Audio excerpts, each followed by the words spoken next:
చవితి నవరాత్రి ఉత్సవాల్లో భాగంగా నిత్యాన్నదానం నిర్వహించడం అభినందనీయమని తెలుగుదేశం పార్టీ యువనేత బోండా సిద్ధార్థ అన్నారు. ఇటువంటి సేవా కార్యక్రమాలకు ఎమ్మెల్యే బోండా ఉమా సహకారం ఎల్లప్పుడూ ఉంటుందని పేర్కొన్నారు.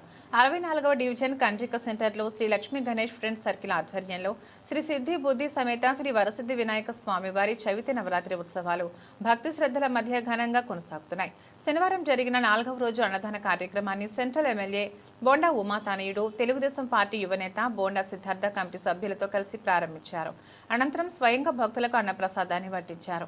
అనంతరం స్వామివారికి ప్రత్యేక పూజలు నిర్వహించారు. ఈ కార్యక్రమంలో కాకోళ్లు రవికుమార్, వరలక్ష్మి దంపతులు, నిర్వాహక ప్రతినిధులు అల్లు మహేష్, అల్లు నరేంద్ర కుమార్, పోల్శెట్టి చంద్రశేఖర్, పల్లెల రవి, తోట సత్యనారాయణ, తోట వెంకట వరప్రసాద్, పట్టంశెట్టి నాగఫణి, రమేష్, స్థానిక పెద్దలు, మహిళా ప్రతినిధులు పెద్ద సంఖ్యలో పాల్గొని స్వామి దర్శనం చేసుకున్నారు.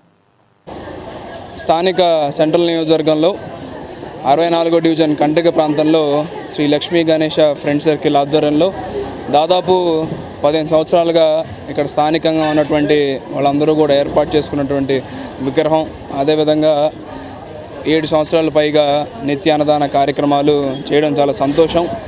ఇటువంటి కార్యక్రమాలకు ఎల్లప్పుడూ కూడా స్థానిక ఎమ్మెల్యే ప్రభుత్వ విప్ బోండా ఉమా గారు కానీ వాళ్ళ కుటుంబ సభ్యులైన మేము కానీ ఎల్లప్పుడూ కూడా ఈ విఘ్నేశ్వరుడి ఆరాధించేటువంటి కార్యక్రమాలకు ఎల్లప్పుడూ అండగా ఉంటామని తెలియజేసుకుంటున్నా.